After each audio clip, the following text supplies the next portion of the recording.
Hello मेरे प्यारे साइंटिस्टों। तो कैसे आप सब? ठीक ठाक। उम्मीद करता हूँ कि आप सब खैरियत से होंगे। A very good morning, evening, afternoon, whenever you watch this beautiful lecture. आज के लेक्चर में हम लिमिटिंग रिएजेंट फाइंड करेंगे किसी रिएक्शन में, वो भी n divide by c trick की मदद से। N divide by c trick क्या है? वो ट्रिक है जो आप किसी रिएक्शन में 5 मिनट्स में लिमिटिंग रिएजेंट कैलकुलेट करते हो, तो उस ट्रिक की मदद से आप 1 मिनट में कैलकुलेट करोगे। मुकम्मल इजी है यार, इजी है। तो अपने पास हेडिंग डाल दे, calculation calculation of limiting reagent. Limiting reagent मैं किस तरह कैलकुलेट करूंगा इन अ रिएक्शन, एक रिएक्शन में। Calculation of limiting reagent in a reaction, एक रिएक्शन में लिमिटिंग रिएजेंट मैं किस तरह कैलकुलेट करूंगा। ठीक है, तो अपने पास लिख के द लिमिटिंग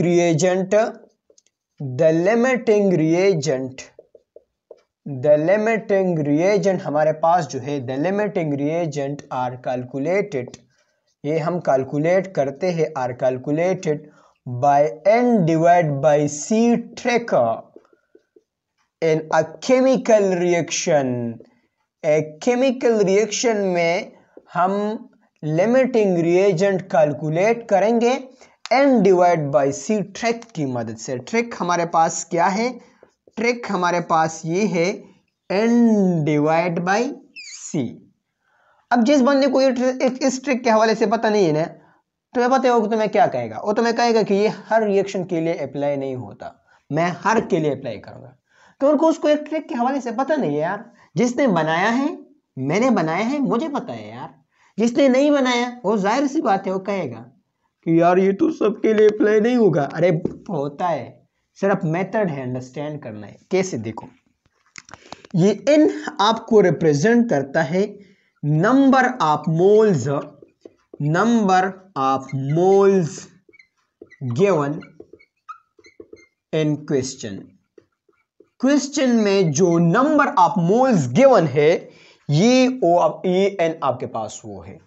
अब सर अगर क्वेश्चन में नंबर ऑफ मोल्स नहीं है, ग्राम हो तो, अरे तो मैंने लिखा नंबर ऑफ मोल्स यार, तो उस ग्राम को मोल्स में चेंज करो ना, ये तो इजी है। आपने यहां पर मोल पुट करना है, ऐसा नहीं कि ग्राम को पुट करना है। ठीक है, याद रखो, मोल्स पुट करना है, सिंपल बात। और ये C आपको शो करता है कोएफिशिएंट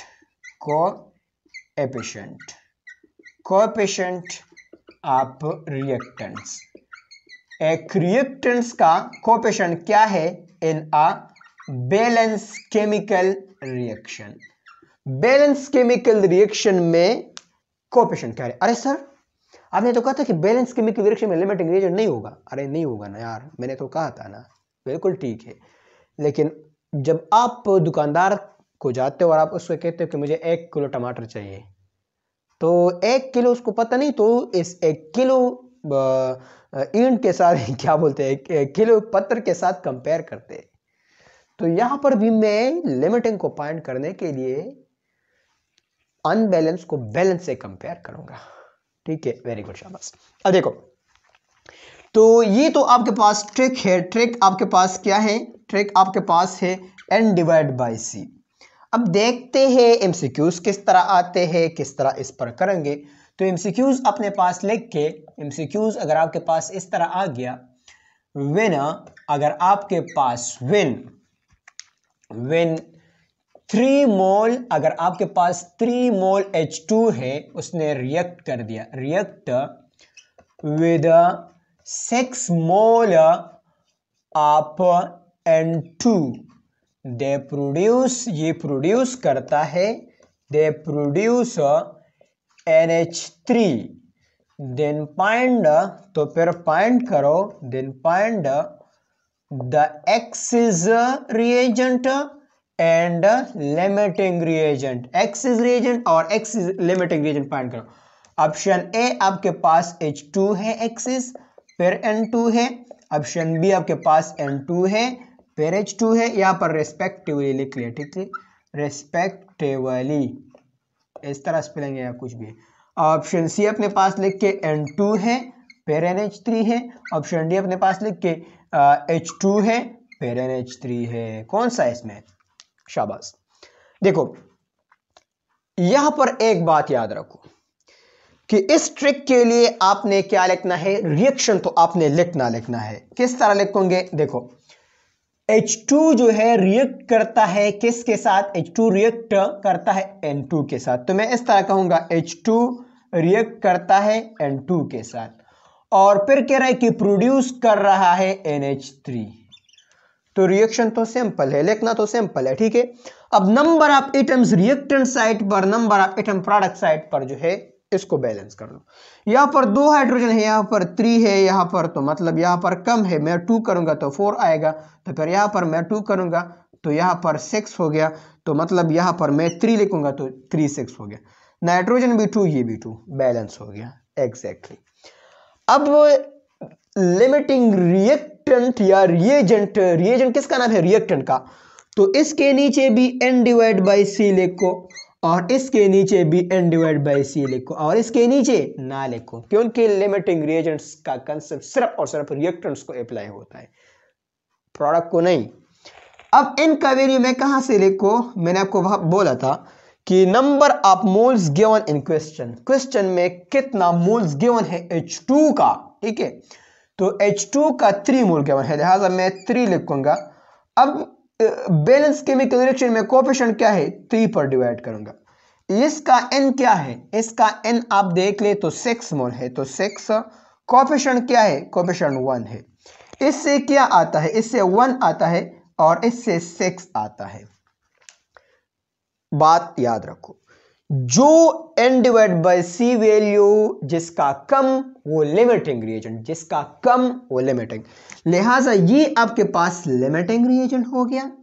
ये आपके पास लिमिटिंग रिएजेंट, जिसका n divide by c value ज्यादा बेटा वो आपके पास एक्सिस रिएजेंट हो गया।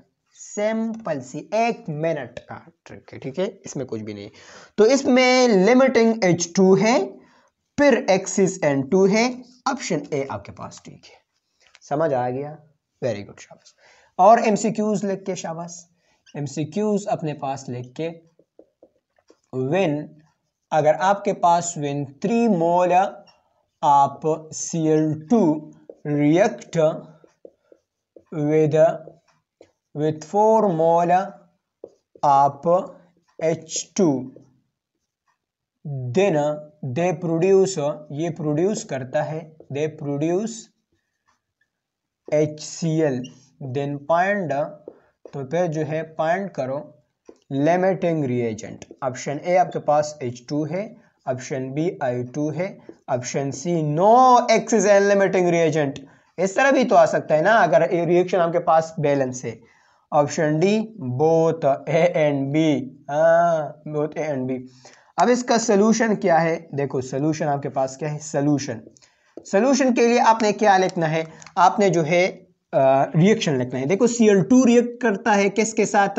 H2 के साथ, तो मतलब H2 प्लस Cl2 प्रोड्यूस करता है HCl को, ठीक है। अब देखो बैलेंस करो, शाबाश, इसके 2 लिखो, बस बैलेंस हो गया। इसके नीचे भी n डिवाइड बाई सी लिखो, इसके नीचे भी n डिवाइड बाई सी लिखो, इसके नीचे ना लिखो। n क्या है हाइड्रोजन का? 4 है, तो 4 डिवाइड बाई कोएफिशिएंट क्या है? 1 है। इसका n क्या है? इसका n 3 है, 3 डिवाइड बाई कोएफिशिएंट 1 है। इससे 3 आता है, इससे 4 आता है, तो मतलब Cl2 आपके पास क्या? Cl2 आपके पास लिमिटिंग, और ये आपके पास जो है एक्सिस रिएजेंट।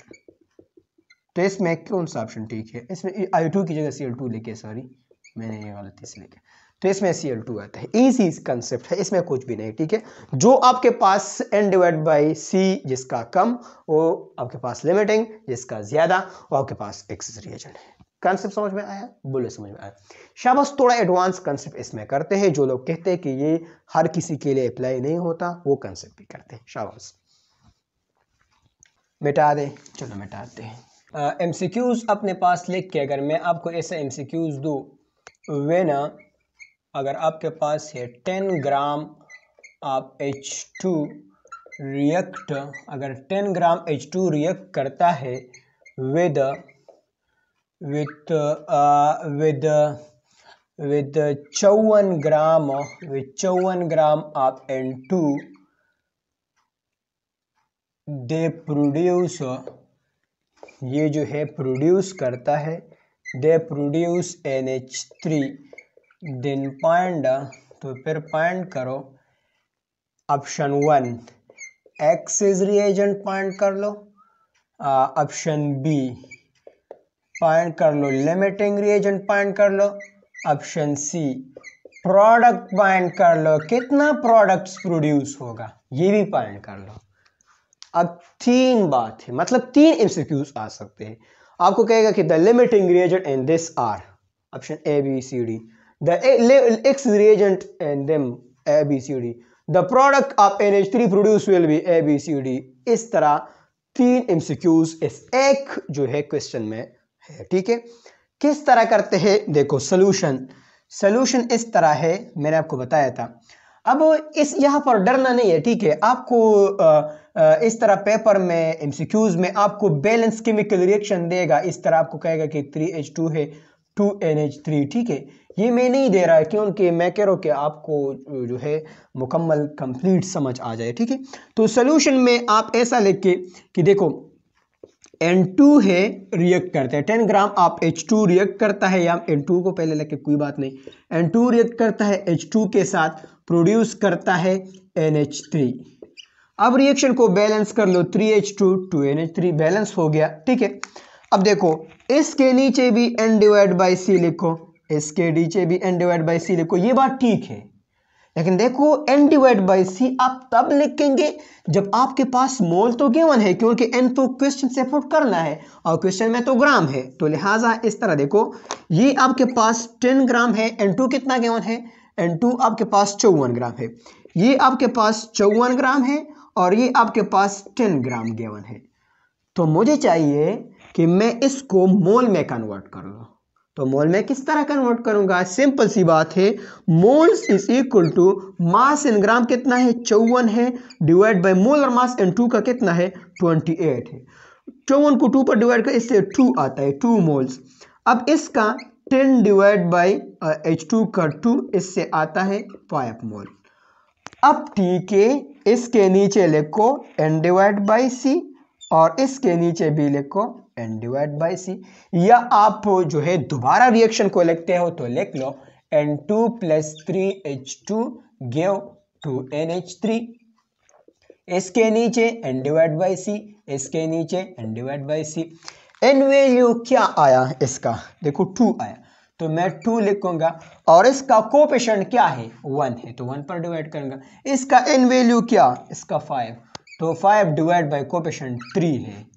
अब देखो इससे 2 आता है, अगर ये 6 था आप 3 पर डिवाइड करेंगे तो फिर आपके पास 2 आता, लेकिन ये 6 से कम है, तो लिहाजा मतलब ये आपसे जो है 2 से कम वैल्यू आता है, तकरीबन 1.7 आता है। तो इस बात का मतलब ये कि ये H2 आपके पास जो है ये लिमिटिंग रिएजेंट है, और ये आपके पास जो है ये आपके पास एक्सिस रिएजेंट है। क्या है आपके पास, एक्सिस रिएजेंट है।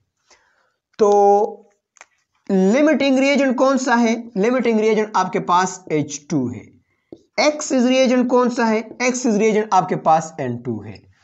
2 क्वेश्चन तो हो गए, ठीक है।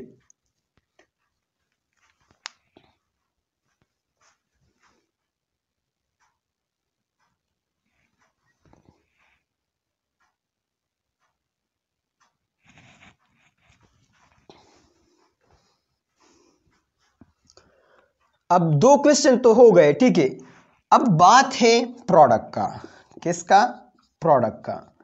अगर इस तरह क्वेश्चन आ गया तो प्रोडक्ट में पॉइंट करूंगा, ठीक है। प्रोडक्ट में किस तरह पॉइंट करूंगा, देखो अपने पास एक पॉइंट टू बी नोटेड लिख के, पॉइंट टू बी नोटेड का मतलब ये है कि very important point, the product must be point, the product must be point, product आप मस्ट जो है पॉइंट करेंगे, must be point from limiting reagent. Product को किससे पॉइंट करना है, लिमिटिंग रिएजेंट से। जो आपके पास लिमिटिंग रिएजेंट है उससे प्रोडक्ट फाइंड कर लो, आपको इजी होगा, ठीक है, क्योंकि एक्सेस तो खत्म ही नहीं होता यार, जो चीज खत्म होता है उससे आप फाइंड करोगे ना, जो चीज खत्म होता है उसके मुताबिक आप फाइंड करेंगे। जिस तरह कि आपने कहा था कि आपके पास 3 ब्रेड है, 3 कबाब है और आपके पास 4 ब्रेड है, तो ब्रेड खत्म होते तो आप कहते हो कि 2 बर्गर बनता है। अब कबाब के बेस पर अगर आप कह ले तो आपके पास 3 बर्गर बनता है, फिर 3 बर्गर बनने के लिए 6 ब्रेड रिक्वायर, लेकिन आपके पास 4 है, तो आप कहते हैं कि कितना बनता है, 2 बनता है। तो मतलब लिमिटिंग के बेस पर आप प्रोडक्ट फाइंड करोगे। तो लिहाजा यहां पर मैं प्रोडक्ट के लिए, फॉर फाइंडिंग प्रोडक्ट के लिए मैं दोबारा ये रिएक्शन लिखूंगा, ठीक है, क्योंकि यार ये क्वेश्चन भी थोड़ा लंबा हो गया ना। तो 3H2 गिव 2NH3, ये अब देखो, अब इसमें लिमिटिंग कौन सा है, लिमिटिंग ये है ना, मैं इससे फाइंड करूंगा, ठीक है। अब देखो इससे फाइंड करूंगा, सबसे पहले स्टेप नंबर 1 में मैं लिखूंगा, स्टेप नंबर 1 में देखो, स्टेप नंबर 1 में मैं लिखूंगा फ्रॉम बैलेंस केमिकल रिएक्शन से। बैलेंस केमिकल रिएक्शन में देखो कितना H2 हमारे पास प्रेजेंट है, 3H2 प्रेजेंट है। अब 3H2 कितना NH3 के बराबर है, देखो ये इसके बराबर है, तो मतलब ये 2NH3 के बराबर है, ठीक है। अब देखो मैं स्टेप नंबर 2 लिखूंगा, तो स्टेप नंबर 2 को किससे लिखूंगा, ये मैं क्वेश्चन से लिखूंगा, किससे, क्वेश्चन से। क्वेश्चन से देखो कैसे, क्वेश्चन में मुझे कितना H2 दिया गया है, देखो क्वेश्चन में सर मुझे 10 ग्राम दिया है। अब यहां पर 10 ग्राम ना लगाओ क्योंकि ये मोल है, तो मोल में कैलकुलेशन करना है। तो 10 ग्राम किसके बराबर है, ये मैंने ऑलरेडी कहा था कि 5 के बराबर है, तो लिहाजा मैं लिखूंगा कि 5H2 हमें X देगा। सिंपल बात है ना, वेरी गुड, शाबाश। तो क्रॉस मल्टीप्लीकेशन कर ले, X multiplied by 3H2 give 5H2 multiplied by 2NH3, H2 के साथ कैंसिल, तो 3X is equal to 10NH3 आता है। अब मैं 3 पर डिवाइड करूंगा, तो X इज इक्वल टू, इससे तकरीबन 3 3 9, और ये आपके पास 3.33 मोल्स NH3 आता है। तो ये आपके पास प्रोडक्ट हो गया, मतलब आपके पास इस रिएक्शन में इतना NH3 प्रोड्यूस होगा। अब क्वेश्चन ये है कि आपको मोल्स में देगा प्रोडक्ट, एमसीक्यूज ऑप्शन में नहीं, मोल में भी दे सकता है। इसके अलावा देखो, अगर इसको मैं इस तरह लिखूं कि 3.33 मल्टीप्लाइड बाई 1 मोल, में इस तरह लिख सकता हूं, बिल्कुल मैं लिख सकता हूं। अब 1 मोल की जगह मैं डायरेक्टली इस तरह भी लिख सकता हूं Na, तो ये ऑप्शन भी आपको दे सकता है। इसके अलावा आपको ये ऑप्शन भी दे सकता है कि 3.33 मल्टीप्लाइड बाई 6.023 ज़रब 10 पावर 23 भी दे सकता है। इसके अलावा आपको मास में भी दे सकता है, मतलब ये कि 3.33 मल्टीप्लाइड बाई 1 यानी 3 1 मोल यानी 3 का कितना मास है, 17, तो 17 ग्राम इस तरह भी दे सकता है। मतलब डिपेंड करता है कि किस तरह ऑप्शन आपको देगा। यहां तक कंसेप्ट समझ में आया, बोले समझ में आया, साइंटिस्टों समझ रहे हो, वेरी गुड, शाबाश। इसको लिखते हैं, मिटाते हैं, शाबाश, मिटा दें, चलो मिटाते हैं। इसके अलावा भी और एग्जाम्पल आप इस पर कर सकते हैं, ठीक है, ये मेरे दिमाग में था तो मैंने डायरेक्ट लिख दिया, ठीक है। इसके अलावा और कम्प्लेक्स एग्जाम्पल भी आप कर सकते हो, ठीक है। जो रिएक्शन आप बैलेंस कर सकते हो उसको बस आप इस पर कर सकते हो, ठीक है। अब एक एमसीक्यूज अपने पास लिख के देखो, अक्सर एमसीक्यूज आता है, इफ आपके पास, इफ मैं कहूं कि आपके पास 100 gram of H2 react with 100 gram of I2, they produce, ये जो है प्रोड्यूस करता है, दे प्रोड्यूस HI, ये HI को प्रोड्यूस करता है, देन फाइंड, तो फिर आपको मालूम करना है, then find limiting reagent. Limiting reagent option a आपके पास H2 है, ऑप्शन बी आपके पास I2 है, ऑप्शन सी HI है, option d both a and b है, ठीक है। इसमें कौन सा है? देखो देखो, ये असल में ये कंसेप्ट ट्रिक 02 में आता है, ठीक है। ट्रिक 02 आपको ये कहता है कि इफ अगर आपके पास इफ द रिएक्टेंट्स, आपके पास जो रिएक्टेंट्स है, द रिएक्टेंट्स आर गिवन, ये रिएक्टेंट्स आपके पास जो दिया गया है, the reactants are given in mass of equal quantity, in mass of equal quantity, मतलब मासेस में गिवन है और आपके पास इक्वल है। दूस विल बी लिमिटिंग, वो आपके पास लिमिटिंग रिएजेंट होगा। हुज मोलर मास, जिसका मोलर मास ज्यादा हो, हुज मोलर मास मोर। ये आपने याद रखना है। कैसे? देखो, जैसे कि इस रिएक्टेंट में आप देखें तो H2 जो है ये रिएक्ट करता है किसके साथ? I2 के साथ। I2 ये आपको HI देता है, ठीक है। ये है आपके पास H2 रिएक्ट करता है I2 के साथ और ये HI दे रहा है।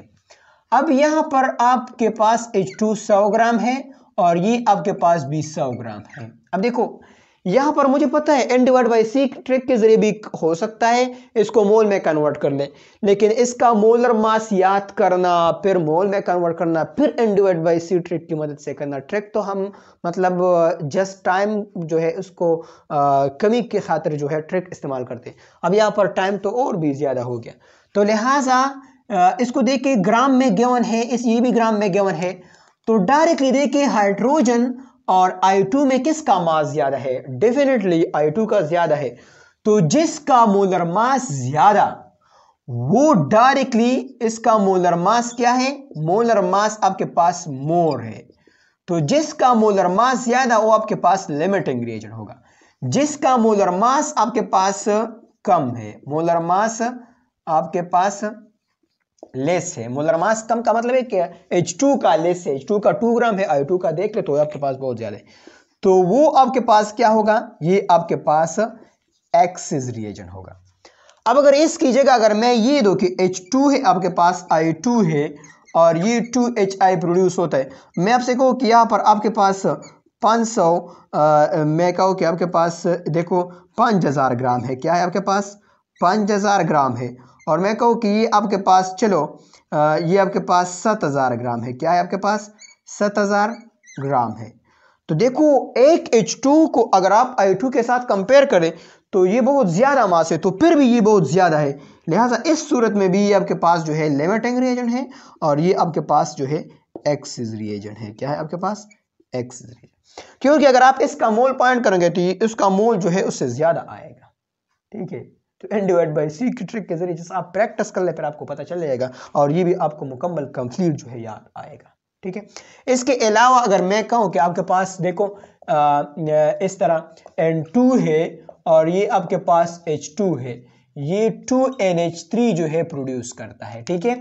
ये है आपके पास। अब इसका भी आपके पास जो है 500 ग्राम गिवन है और इसका भी 500 ग्राम गिवन है। आप मुझे बता दें कि इसमें लिमिटिंग रिएजेंट कौन सा होगा? अरे सिंपल बात है यार, जिसका मोलर मास ज्यादा, N2 का मोलर मास देके तो आपके पास कितना है? 28 है, 29 एग्जैक्टली। और इसका देखे हाइड्रोजन का कितना है? हाइड्रोजन का आपके पास 2 ग्राम है, तो इसका मोलर मास ज्यादा, लिहाजा ये आपके पास क्या है? लिमिटिंग रिएजेंट है। और ये आपके पास क्या है? ये आपके पास एक्सिस रिएजेंट है। अगर मासेस में गिवन है तो सबसे इजी ट्रिक ये है। अब सर अगर मासेस डिफरेंट आए, अरे यार तो हर जगह तो आपके पास घोड़ा घोड़ा नहीं होगा, ठीक है, तो फिर n divide by c trick इस्तेमाल करना है। यहां तक कंसेप्ट समझ में आया? बोले समझ में आया। अगर प्रोडक्ट फाइंड करना है तो फिर इस ट्रिक में उसको मोल में खामखा कन्वर्ट करना होगा, क्योंकि मोल में कन्वर्ट करने के बगैर आप प्रोडक्ट कैलकुलेट नहीं कर सकते। The product must be calculated from limiting reagent. The product must be calculated in mole. Product आप लिमिटिंग रिएजेंट से कैलकुलेट करेंगे, प्रोडक्ट आप मोल कन्वर्जन मेथड में कैलकुलेट करेंगे। यहां तक कंसेप्ट समझ में आया? बोलो समझ में आया। साइंटिस्टों समझ रहे हो? Very good. एक और एमसीक्यूज को करते हैं। एमसीक्यूज अपने पास लिख के, एमसीक्यूज आपके पास है। अगर मैं कहूँ कि आपके पास देखो क्या है आपके पास, देखो ये आपके पास एक रिएक्शन चेम्बर है और इसमें आपके पास इस तरह ये है, ये है, ये है, ये है आपके पास, ये है और ये है आपके पास, ठीक है, ये है आपके पास, और इसमें आपके पास ये है, ये है, ये है और ये है आपके पास, ठीक है। अब इसमें ये जो लाइन है ये एल्यूमिनियम रिप्रेजेंट करता है, ठीक है, क्या रिप्रेजेंट करता है, सॉरी, ये जो लाइन है ये एल्यूमिनियम रिप्रेजेंट करता है, और ये जो लाइंस है ये देखो, ये जो लाइंस है ये रिप्रेजेंट करता है क्लोरीन को। किसको रिप्रेजेंट करता है, चलो लिख ले, एग्जैक्टली ये क्लोरीन को रिप्रेजेंट करता है, ठीक है, या Cl2 को रिप्रेजेंट करता है, ठीक है। अब आप मुझे बता दें कि इसमें लिमिटिंग रिएजेंट कौन सा होगा। इसमें लिमिटिंग, अगर ये रिएक्शन करे एपो एंड ट्रिट रिएक्ट, ये रिएक्शन करे, then what will be limiting reagent. आपके पास लिमिटिंग रिएजेंट कौन सा होगा। आईसीएसबी वाला क्वेश्चन है, ठीक है यार, आईसीएसबी वाला नहीं है, इजी है। देखो ये आपके पास एल्यूमिनियम है, ये आपके पास क्लोरीन है। अब इसमें सिर्फ बात ये है कि एल्यूमिनियम को रिएक्शन करना है किसके साथ, Cl2 के साथ। जब Cl2 के साथ रिएक्शन करे तो आपको ये याद होना चाहिए कि ये क्या बनाता है। तुम्हें पता है ये AlCl3 बनाता है। क्या बनाता है, AlCl3। अब देखो एल्यूमिनियम रिएक्शन करता है Cl2 के साथ तो AlCl3 बनाता है। अब ये तो Cl2 है, देखो एक एल्यूमिनियम के लिए 3Cl रिक्वायर्ड है।